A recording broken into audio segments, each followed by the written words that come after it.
नमस्कार दोस्तों, आपका हमारी YouTube चैनल धार्मिक कथाएं और कहानियां में स्वागत है। आज मैं आपको पूर्णिमा व्रत की संपूर्ण कथा सुनाऊंगी।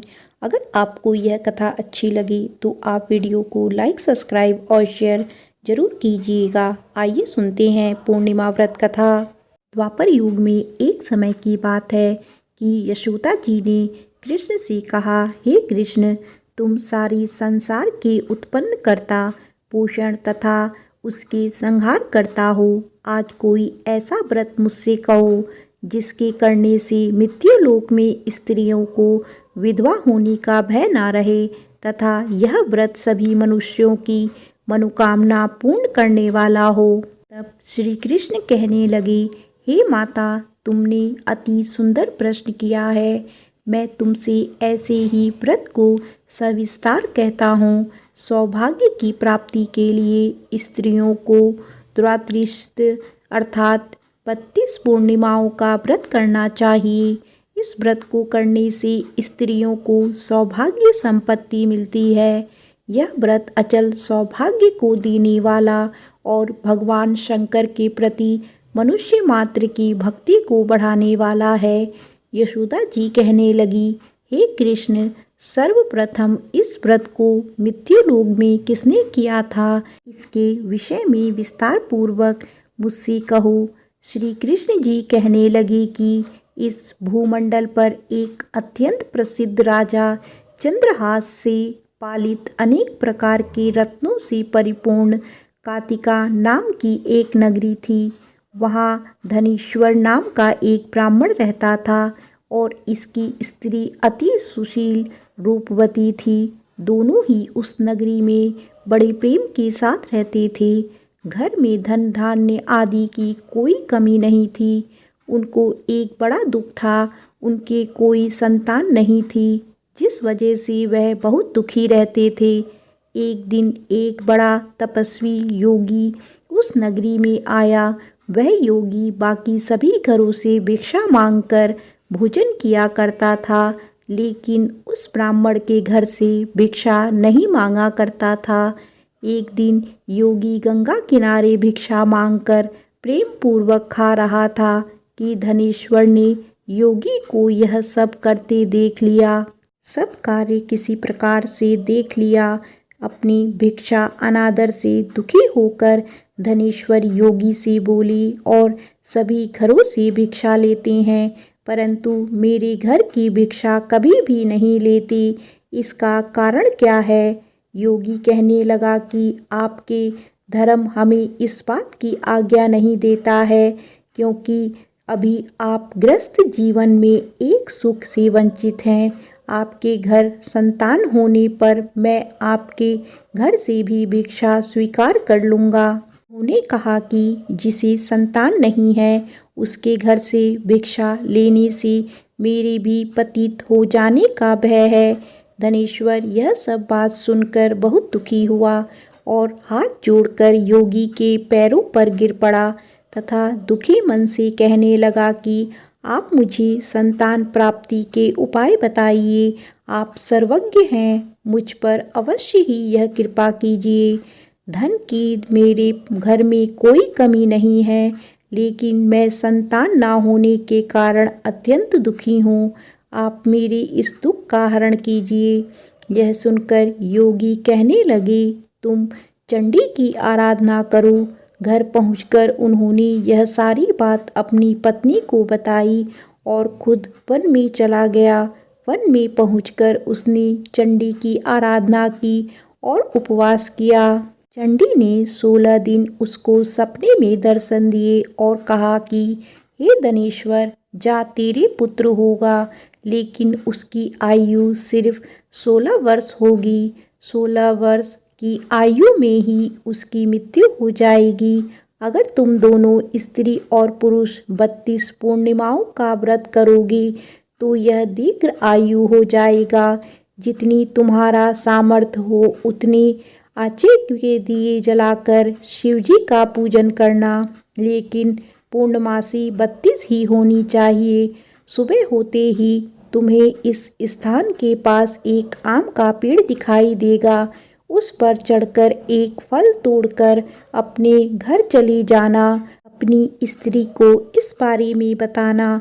सुबह स्नान होने के बाद वह स्वच्छ होकर शंकर जी का ध्यान करके उस फल को खा ले, तब शंकर भगवान की कृपा से उसको गर्भ हो जाएगा। जब ब्राह्मण सुबह उठा तो उसे उस स्थान पर आम का पेड़ दिखाई दिया और वह उसे फल तोड़ने को चढ़ा, लेकिन वह पेड़ पर नहीं चढ़ पा रहा था। यह देखकर उसे बड़ी चिंता हुई। उसने भगवान गणेश की उपासना की और कहा, हे दयानिधे, अपने भक्तों के विघ्नों का नाश करके उनके मंगल कार्य को करने वाले, दुष्ट का नाश करने वाले, रिद्धि सिद्धि देने वाले, आप मुझे इतना बल दे कि मैं अपनी मनोकामना पूरी कर सकूं। इसके बाद वह पेड़ से फल तोड़कर अपनी पत्नी के पास पहुंचा। उसकी पत्नी ने अपने पति के कहे अनुसार इस फल को खा लिया और वह गर्भवती हो गई। देवी की कृपा से उसे बहुत सुंदर पुत्र पैदा हुआ। उसका नाम उन्होंने देवीदास रखा।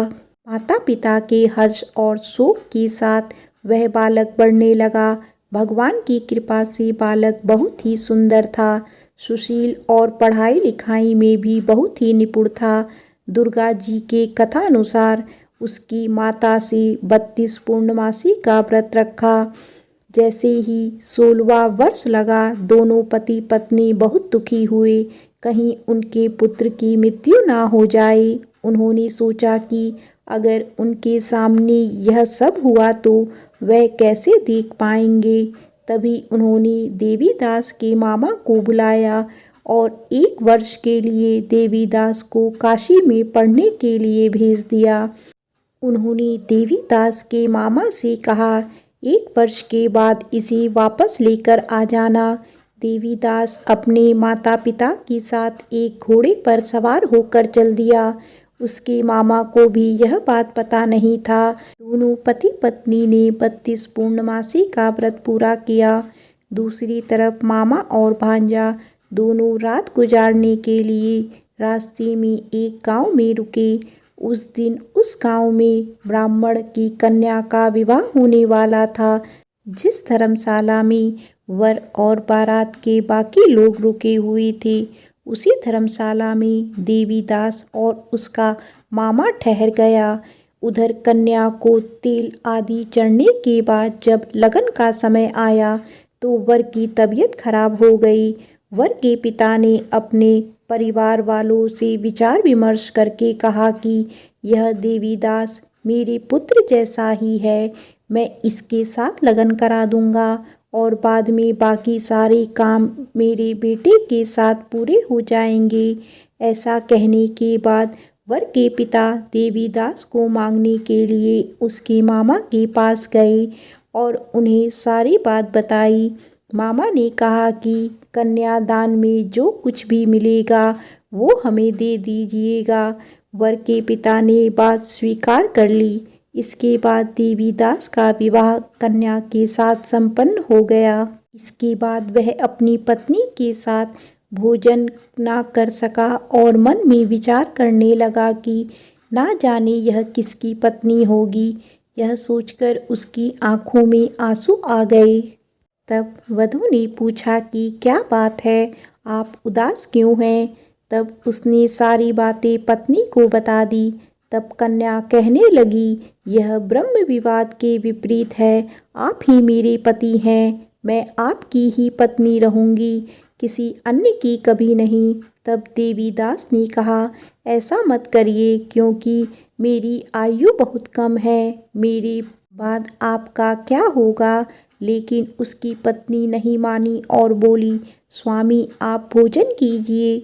दोनों रात में सोने के लिए चले गए। सुबह देवीदास ने पत्नी को 4 नगों से जड़ी एक अंगूठी दी और एक रुमाल दिया और बोला कि हे प्रिय, इसे लो और संकेत समझकर स्थिर चित्त हो जाओ। मेरे मरण और जीवन जाने के लिए एक पुष्प वाटिका बना लो, उसमें सुगंधित वाली एक नवमल्लिका लगा लो उसको प्रतिदिन जल से सींचा करें और आनंद के साथ खेलो कूदो। जिस समय और जिस दिन मेरा प्राणांत होगा उस दिन यह फूल सूख जाएगा।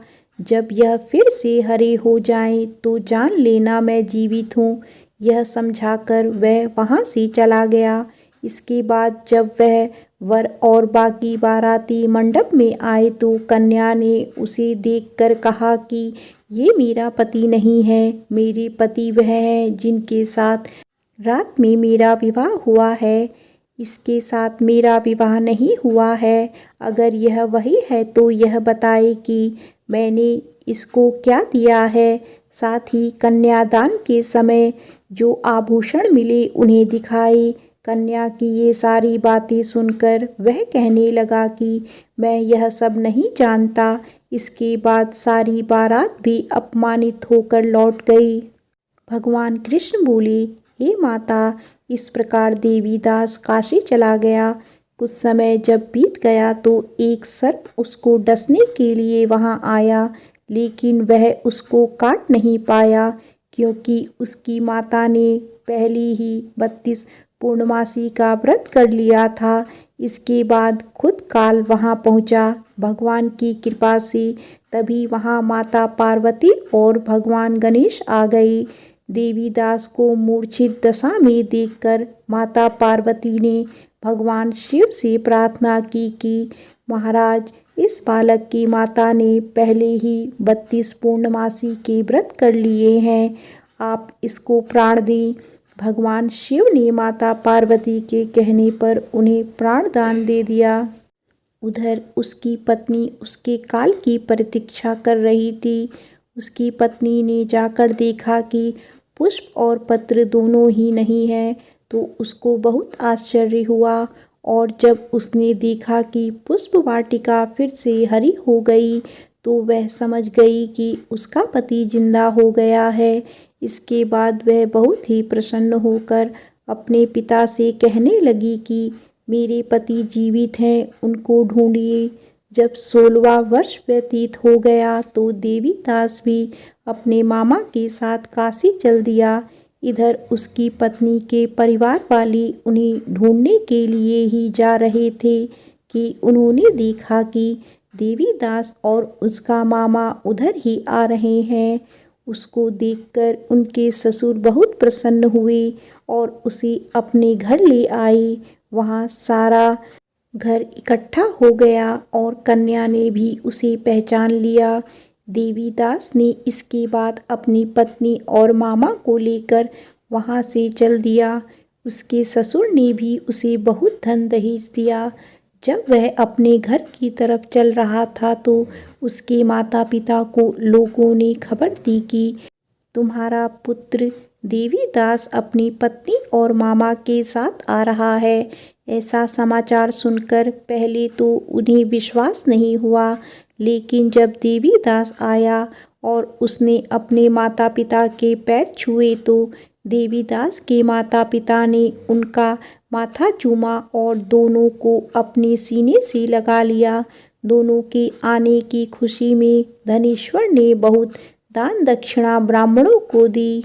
श्री कृष्ण जी कहने लगे कि इस तरह धनेश्वर को 32 पूर्णिमाओं को व्रत के प्रभाव से संतान प्राप्त हुए और जो स्त्रियां इस व्रत को करती हैं वह जन्म जन्मांतरों तक वैधव्य का दुख नहीं भोगती और सदैव सौभाग्यवती रहती हैं। यह मेरा वचन है। यह व्रत संतान देने वाला और सभी मनोकामनाओं को पूर्ण करने वाला है। प्रेम से बोलो उमापति शंकर भगवान की जय।